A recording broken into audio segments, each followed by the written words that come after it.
I, like you, sat around a lot and said, you know, the results of my organization were pretty average, and average was okay. Kept you off the front page of the New York Times. But we lived in Pennsylvania, where hospital-specific rates of infection were being publicly reported, so we couldn't hide behind average. I actually believed, as you heard Ed say this morning, that central line infections were inevitable. It's just the price you pay for complex care, and that they were benign. People were on antibiotic and people got better.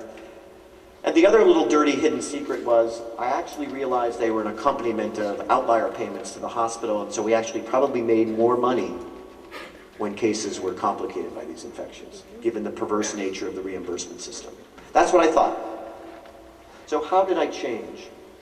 Well, one of the reasons I thought the way I did was I would present data like this to my faculty every quarter, showing them central line associated bloodstream infection rates. And you can see on the y-axis is infections per 1,000 line days, and on the x-axis is each quarter. And I'd show these to a group like this, and they would sit there and they'd say, oh, okay, I've seen this before. Those must be my patients, and those must be Dr. Shannon's patients. And, it looks like it's pretty variable over time, and never good to show your board of directors variable data, so why don't we just average the data? And why don't we just tell them it's 5.1 infections per 1,000 line days? And ignore the variation, which is the breeding ground for the problem, right? I mean, if this is the rate on a quarterly basis, you have no process, because this is random variation in the rates with which these infections occur. So the first thing we did to dumb ourselves down was we averaged the data. We took away the variation, which was the problem. And that was our rate. This is in a 26-bed ICU in Pittsburgh in a hospital called Allegheny General Hospital, 26 beds. Then, what you do is you find a comparator against which you compare favorably. This is called benchmarking, right? So you find somebody that you're better than. And what we were able to do, this is always great, we were able to find at that time the National Nosocomial Infection Surveillance Data, the CDC, reporting nationally central line rates. And we could say, my God, we're better than the nation. And then, of course, your board may ask you, well, how do you compare to the hospital across the street? And in that particular time, we had something called the Pittsburgh Regional Healthcare Initiative. I would argue not unlike HHC, a group of individual hospitals that came together to try and work on this. And actually, we were not performing as well as our peer group, but where were we? Right in the middle. Right in the middle. Perfectly average. This concept of normalizing data and benchmarking it is what Paul O'Neill called defining the cream of the crap. Because please raise your hand if you'd like one of these infections. Please raise your hand if you really need to compare hospital X to hospital Y, as opposed to saying, what is the progress that hospital X and hospital Y are making to the only number that matters, which is 0? Why do we need to shroud the human and economic cost of this in a complex epidemiologic metric?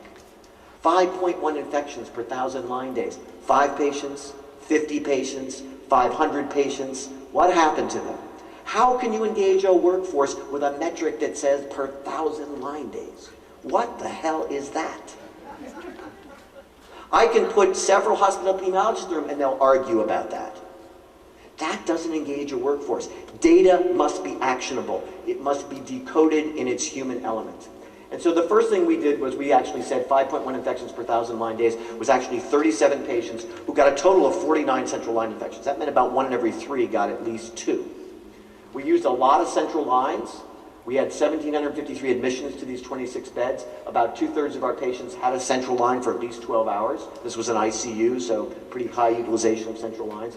Actually, 1 out of every 22 human beings that came into the ICU I ever saw got an infection. 1 out of every 22 human beings that came to me for help had this happen to them. I didn't quite see that when it was 5.1 infections per 1,000 line days. And what I didn't see was that 2/3 of these infections were with virulent organisms. I was only reporting half of the real infections because I had this clever way of saying, well, femoral catheters aren't really central catheters, so they don't make it to the right atrium. What? Do you think Staph aureus cares how far your catheter goes into the, right? This is the games we play, where we're not engaged in improving, but we're preoccupied with reporting.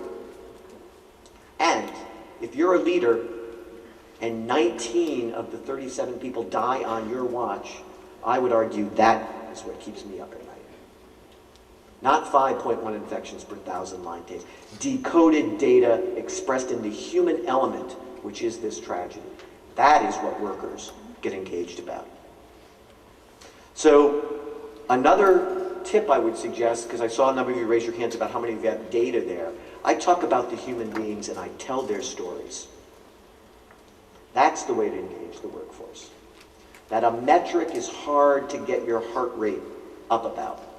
But a 37-year-old person who dies of a line infection they didn't come with is a pretty heart-rending story and makes me come to work to act, not to observe.